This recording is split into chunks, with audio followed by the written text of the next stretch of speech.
The Central Province of Guangdong is home base to an organization by the name of Children's Education Foundation, or CEF. Commenced from the passion of Linda Hutchinson Byrne, an Australian, CEF works to break the poverty cycle by having girls from impoverished or marginalized communities complete school or receive further education and training. CEF's hope is to not only limit the assistance to the young women themselves, but also provide further possibilities to their communities and succeeding generations.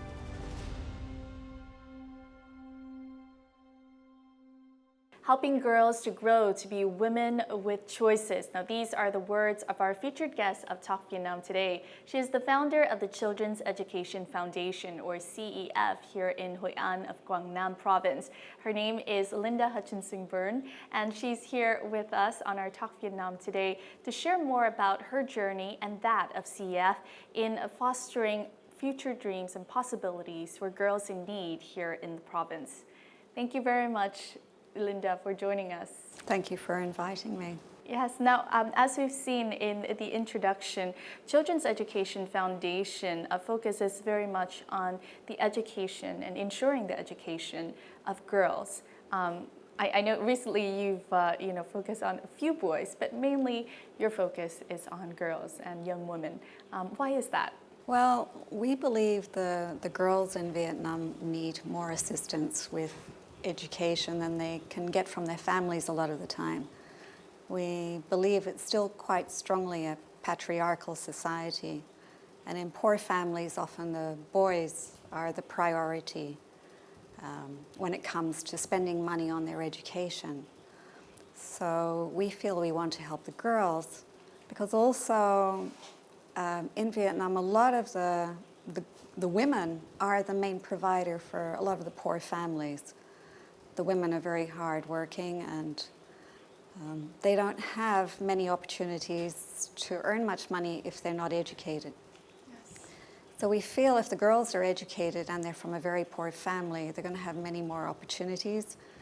If they really work hard at school, they've got the opportunity of going to university and then getting a decent job and having a good salary. And they're capable of supporting not just their family, but their extended family as well. And they also can be a really good example to their community. Yes. So they can inspire, their siblings, their cousins, other their children, their daughters. Absolutely. And also, I think if people in the community can see that a girl's life has changed from finishing school and going to university, I think then that encourages other parents to let their daughters go to university. We also believe that an educated woman becomes a better mother. She's more likely to have her own children educated, and it all helps to break the poverty cycle. One of the things that you also target in the Children's Education Foundation is looking at vulnerable girls, girls who are in need. Tell us about some of the risks and vulnerabilities that some of the girls that you approach are facing in their communities. I think anywhere in the world, in any poor community, a lot of the risks are very similar, out of desperation.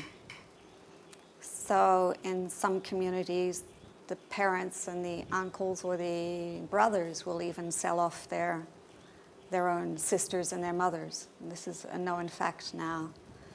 But that comes from serious desperation, serious poverty. So we feel that all the girls we work with are at risk of being sold off, are at risk of being trafficked, either for child labor or the sex industry. So one of the reasons we educate the girls is to reduce that risk of them being trafficked. The other risk to any girl, whether she's from a poor family or a rich family, is physical and sexual abuse. Yes. So that's not just in the poor families we're helping. That's throughout society, throughout the world. And we're trying to educate them on these subjects of human trafficking and child sexual abuse.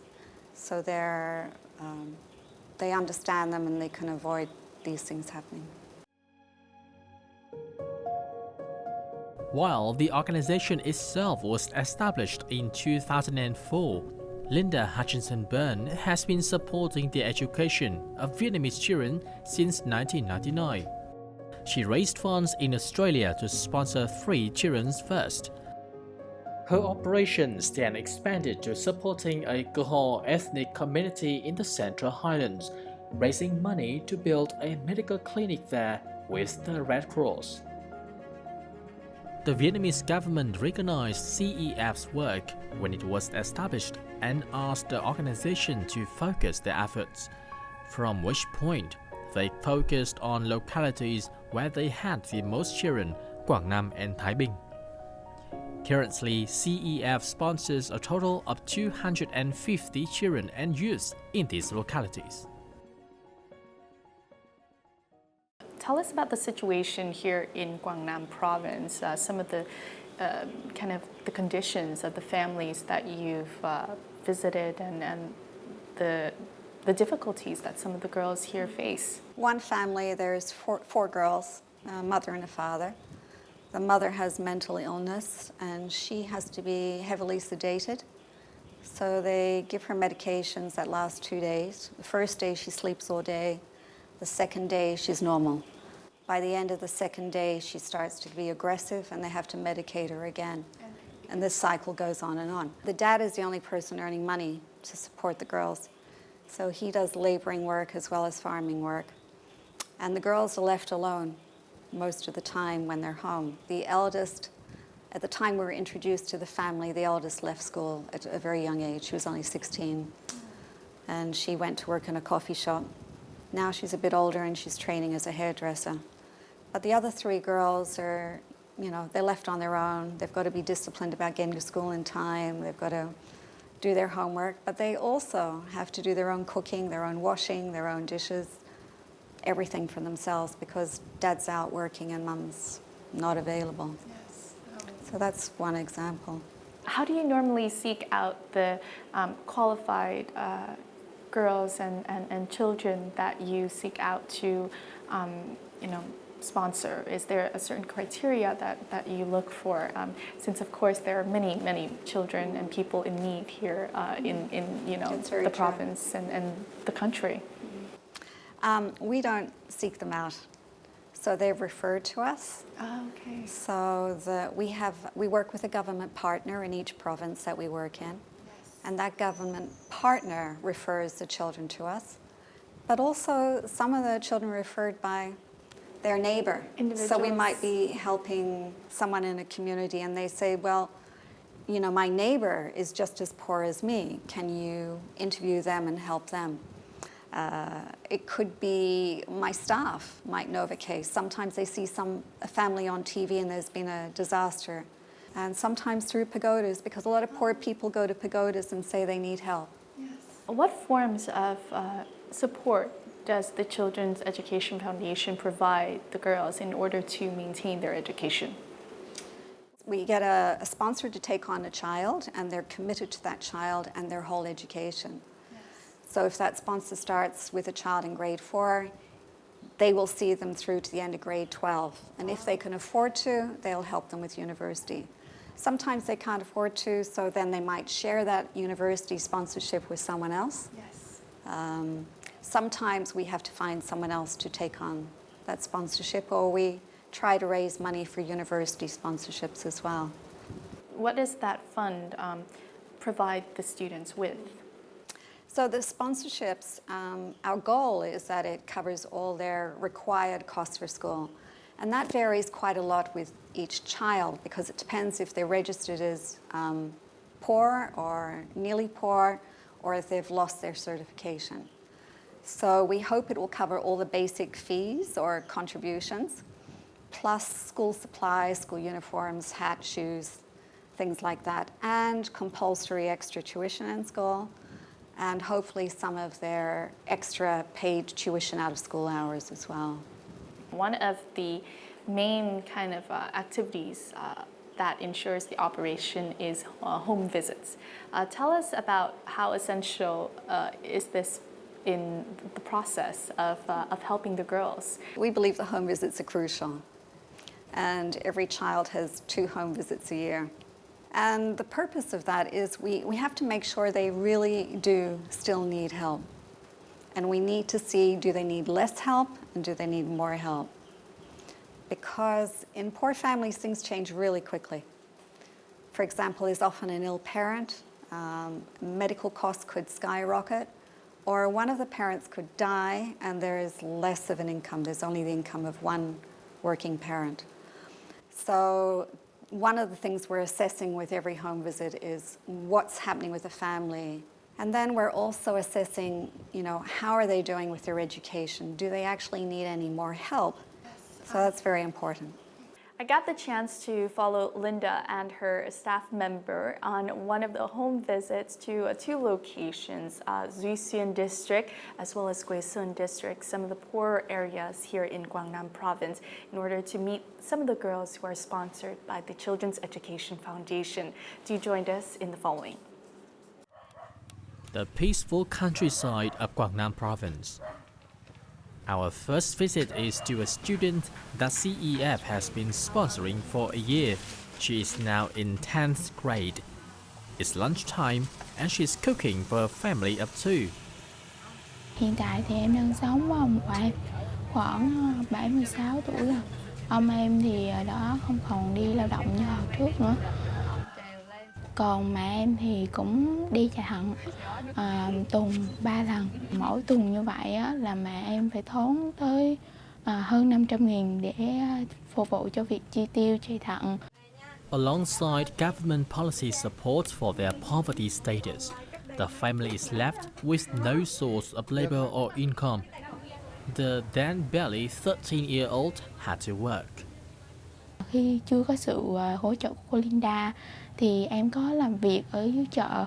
Ban ngày buổi sáng thì em đi học, buổi chiều thì em làm để kiếm thêm một phần thu nhập. Cứ ngày qua ngày đó rồi em cũng sống như đó thôi. CEF support has taken a bit of the burden off of the family's financial worries, focusing on the well-being and studies of the student. To the joy of Linda and her project assistant, the student is doing very well this term, achieving much recognition in spite of her difficulties. Em thích học toán lý hóa, em cũng rất thích học môn sinh nữa. Ước mơ của em là trở thành một bác sĩ để có thể khám chữa bệnh. Nếu như cho chọn thì em sẽ làm bác sĩ của khoa bên ngành mà mẹ em đang chạy thận. In another district, Linda's team visits one of CEF's recent university students.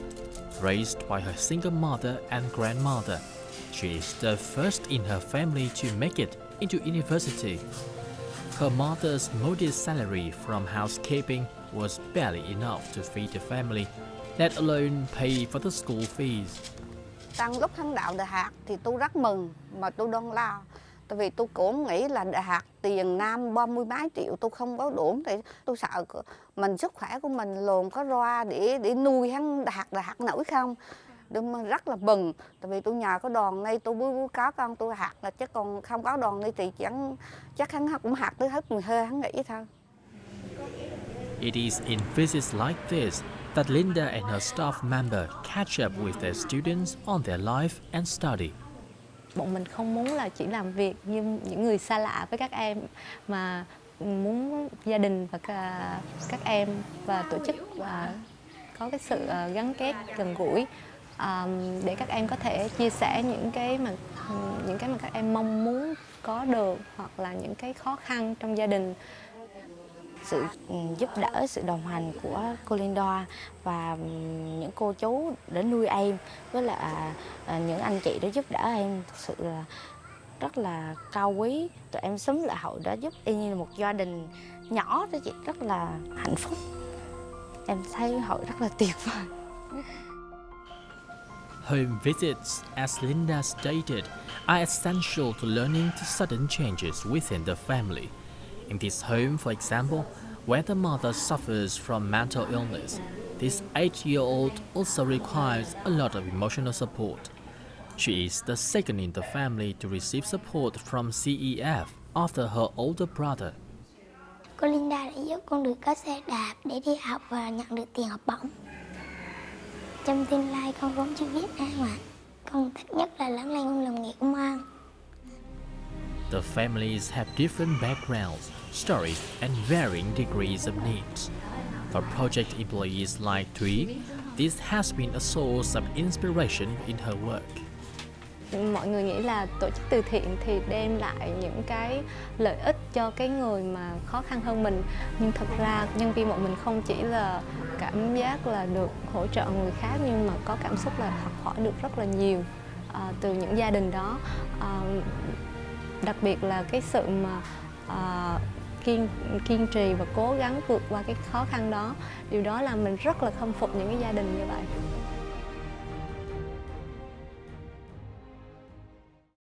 Tell us about some of the success stories of some of the girls that you've had. Well, we've probably got about 20 girls who have completed university now. Our program in the bigger scheme of things is very small, and we started with children who were very young. So it takes a long time to get a lot of them through university. The youngest at the moment would be probably 5 years old. Wow, so you have a long way to go until 18 years. Yeah. A lot of our girls have had challenges finding work and being in the world because they've come from such poor backgrounds that they're not easily capable of putting themselves out in the world and finding work. So sometimes initially, while they're trying to find work in whatever it is they're qualified in, they have to earn money. And so they might work in a supermarket. Yes, they make ends meet. Yeah, they might do waitressing, etc. So quite a lot of them do that while they're waiting for work as a teacher, for example. We've had some train in marketing, and it's quite hard for them to get jobs in marketing. But we have got one girl who very recently graduated, and she's got a job as a marketer for a chain of supermarkets. So that's wonderful.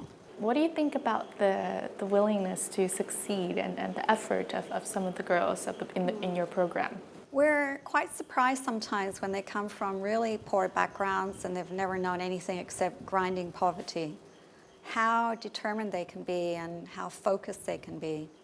The girl I mentioned, whose mother and grandmother are both single mothers and garbage collectors, both the girls are driven to do well and to break the poverty cycle themselves. And yet we've got other girls who have terrible circumstances, but they've got no optimism around them in their communities, and it's quite hard to keep them focused. It's also difficult when you grow up in a sense of you've been taught that a woman doesn't need to study. When you get to a certain age, you need to marry. That's right. You don't need to strive so much in your life. We have that issue in one community in particular, and the fathers in that community have refused to let their daughters go to university. They've agreed to let them finish school, even though they didn't particularly want them to. They wanted to marry young and produce young and work young, which is sad some of the time because a lot of the time they're actually very clever girls. And more recently, we started a scholarship program, which is for predominantly ethnic girls up near the Vietnam-Laos border. And a lot of the ethnic communities, they don't legally marry, but I guess you could say they have local tradition of their local marriage. Yes. And they may marry 13, 14 and bear children 14, 15, 16. So we have some of the parents in those communities now saying, we don't care if they finish school. And in that situation where the child has to be the one who says to the parent, no, I'm completing my education. It's very important, and I'll be able to earn more money to help support you if I do. So a lot of the ethnic girls have fascinated us with their fight when they've got parents that didn't go to school at all, grandparents that didn't go to school at all. And now they're the first one. Yes. It takes a lot of bravery to stand up to a tradition Yes, and definitely. or conservativeness. Linda Hutchinson Byrne lived in Australia with her husband and 5 children. For a number of years, she was a nutritionist consultant and also a culinary teacher who would often arrange cooking trips for her students. It was during one of these trips in 1999 that her story crossed paths with Vietnam. Little did she imagine that around 5 years later, the Children's Education Foundation would be born. CEF grew from Linda's home and eventually, just in 2018, was able to have its office in Hội An town. Her staff are, not surprisingly, all women. Trong vai trò mình cũng là nữ và thực sự là mình thấy là mình có cơ hội nhiều hơn vì mình được đi học, mình có cơ hội tiếp cận với rất là nhiều thứ hơn, thì mình muốn mình muốn đem cái cơ hội của mình truyền đạt cho các bạn đó, và cũng rất là mong muốn các bạn đó cũng sẽ có cơ hội như mình và có thể là nhiều cơ hội hơn nữa để mà sau này các bạn có thể tự khẳng định mình.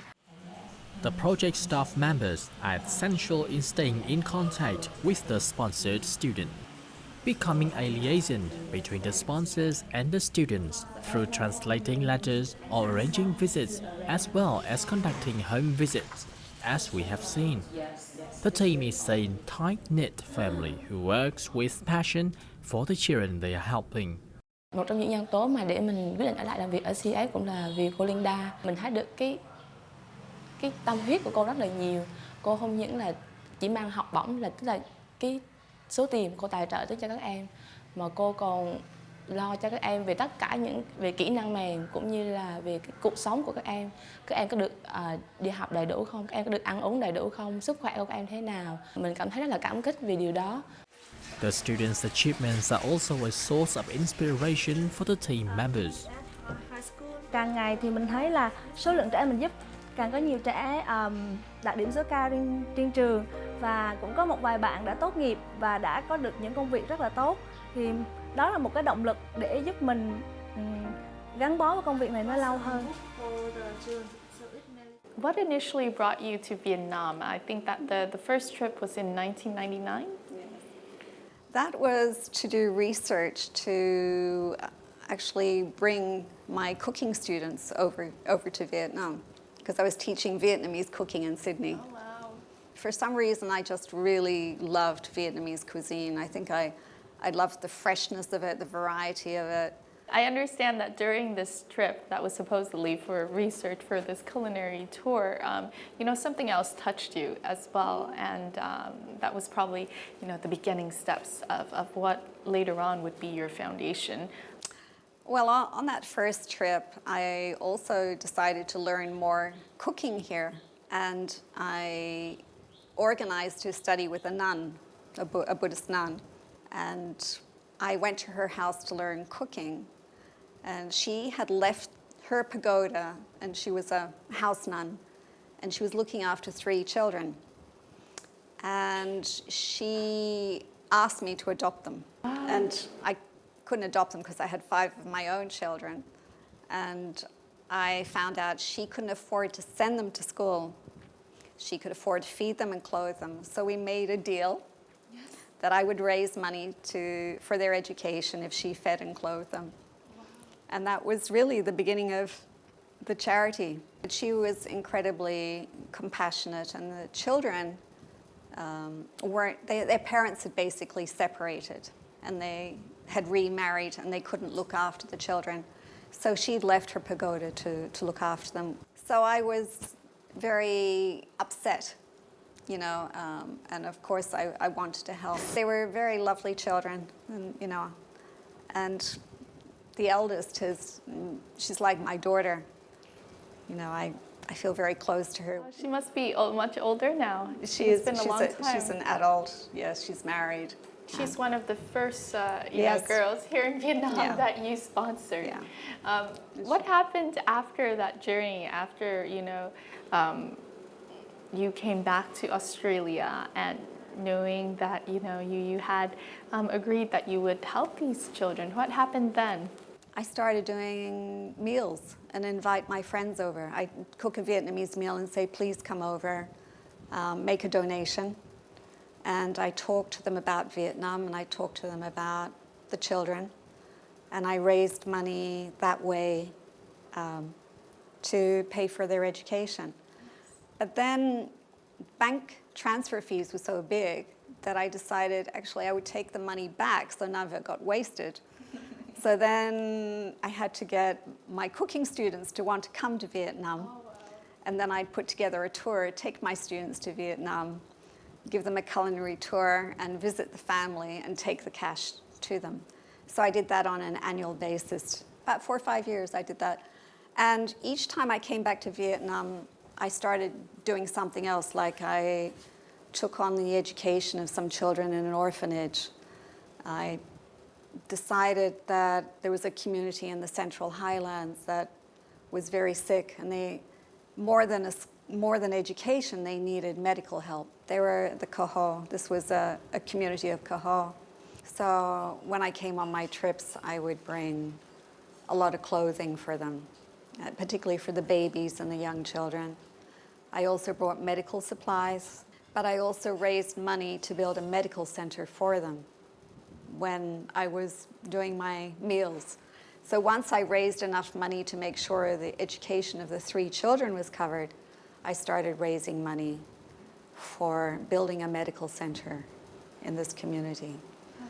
Later on, what led to the establishment of the Children's Education Foundation? Well, I realized every time I came back here, there was something else I was taking on, some more children in Hue or some more children in the north. And it felt that as soon as I was able to, I really needed to come back here and develop the charity in Vietnam. And so it was in 2004, I believe, that you chose to settle down here in Vietnam. Yes. It was from her home in Hội An that Linda built up the operations of CEF while living far away from her husband and family in Australia. Graham, Linda's husband, has witnessed her journey from the very beginning. She's somebody who has a lot to give. She has a very nurturing quality. Over 20 years raising 5 children and then starting this again and now having like a family of 250 children. It's quite extraordinary. And she somehow manages to continue to do whatever's necessary, which sometimes means working 7 days a week, 12 hours a day. So I think that's the thing that I found most admirable and, but in a way, not surprising, because I think that's one of the things I saw in Linda when I first met her. Graham has over the years taken up more roles within the Children's Education Foundation. He is now the manager for CEF in Australia.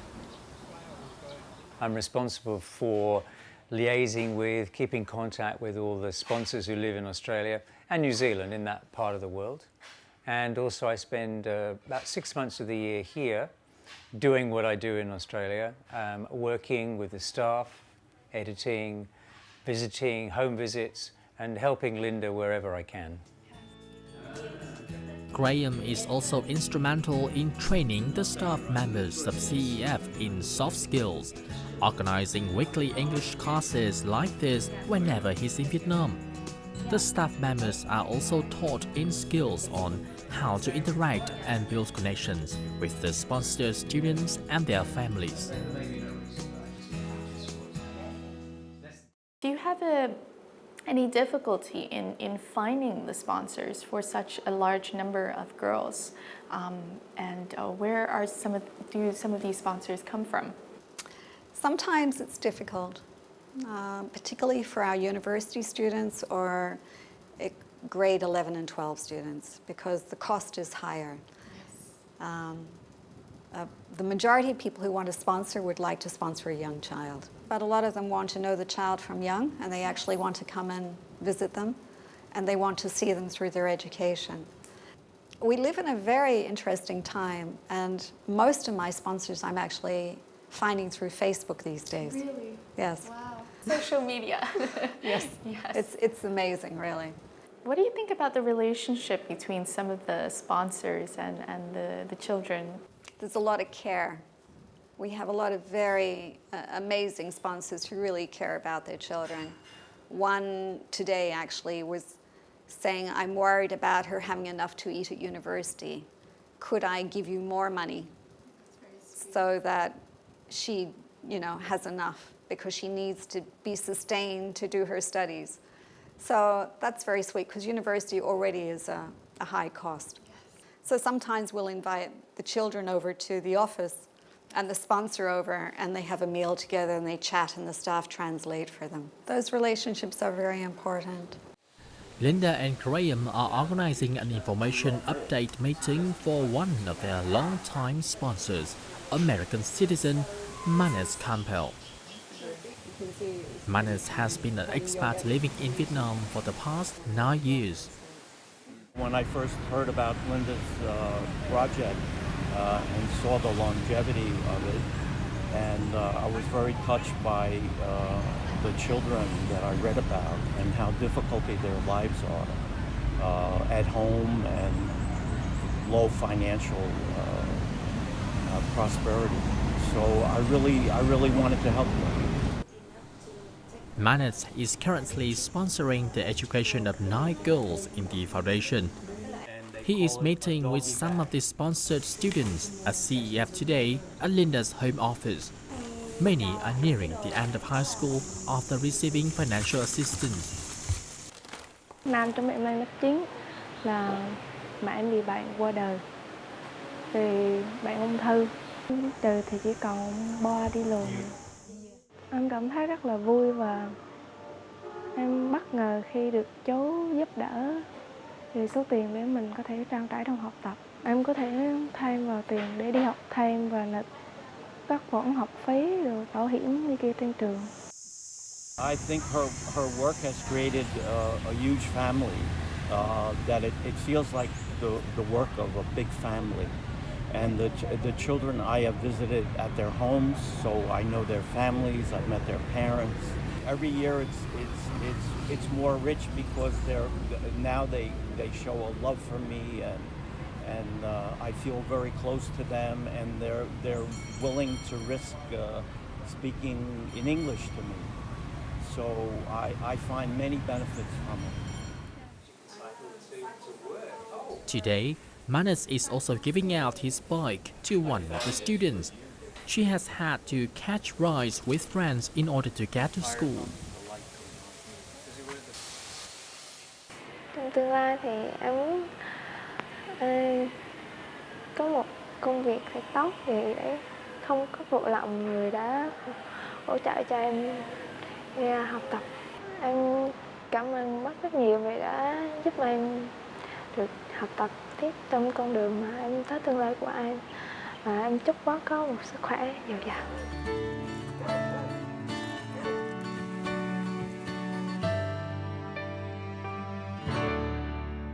What has been kind of your favorite part of living here in Hội An? I mean, you've been here for so long, or being here in Vietnam in general. There's a lot of things I really love about Vietnamese people. I can't even express it easily. There's this inner strength most Vietnamese have. It's very challenging to imagine their lives on a daily basis, that grinding poverty. And yet they're happy, they're compassionate, they're really caring. You know, they've got almost nothing, but they'll make you a cup of tea when you come to visit. They'll offer anything they've got to eat. They'll ask if you want to stay for lunch. And yet, we don't know how they're managing. So those kind of qualities always are just incredible. Is it difficult to be away so often from your own family to be here perhaps with your second family of many children? It does feel like I've got a huge family here, and that helps me a lot. Sometimes it's hard to be away from family.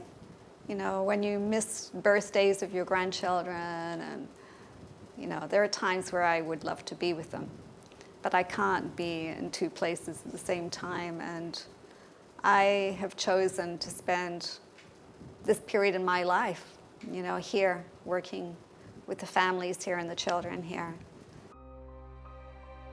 Each year, the Children's Education Foundation organizes many get-togethers and workshops for the sponsored students of the organization.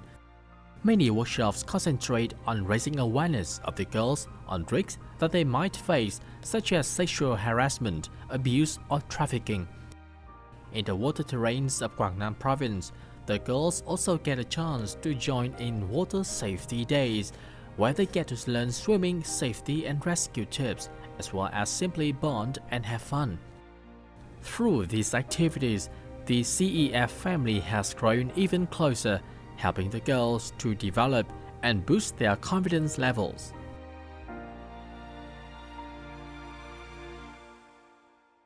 Over the years, how have you seen some of the girls in the CEF program develop? It's exciting and it's very moving to see the changes in them. One of the things we commented on recently is the confidence the girls gain when they go to university. So initially when they go to university, they're often very wobbly and scared and they're not sure if they can do it or not. And in the first year, they start to change and they gain more confidence, they become more independent. And while they're at university, they become women. And when we see them graduating, we see women graduating. And that's very exciting. Some of the students, we wondered if they'd ever make it through primary school due to their emotional challenges.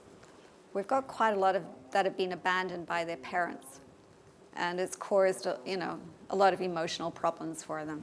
So a lot of those have stabilized more, even though they're teenagers now or young adults now, and they're doing very well at school or doing very well at university.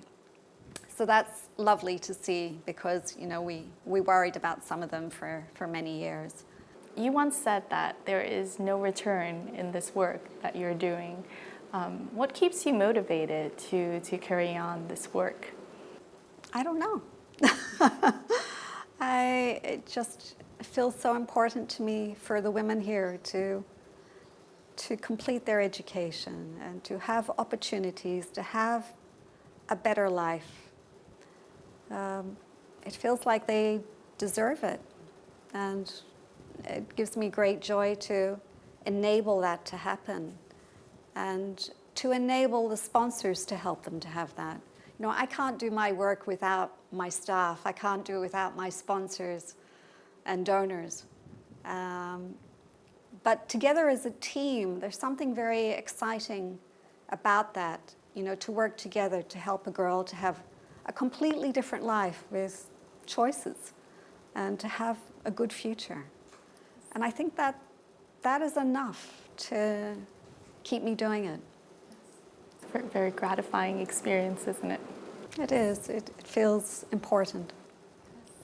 It feels a worthwhile way to live my life. Well, thank you very much, Linda, for sharing your story and for supporting so many girls and children here in Vietnam through your organizations for the many years that you've done so, for the many years that you'll continue to do this job. Thank you. Thank you, and all the best of luck to the Children's Education Foundation. Thank you. I appreciate that. That is also wrapped up our edition of Talk Vietnam with Linda Hutchinson-Byrne, learning more about the Children's Education Foundation, the wonderful work that they've done for the girls in need, the children in need here, not only in Quảng Nam Province, but other places across Vietnam as well. We hope you enjoyed this edition, learning more about the dreams of the girls and how they've been inspired to realize those dreams. We'll see you more next time here on Talk Vietnam. Goodbye for now.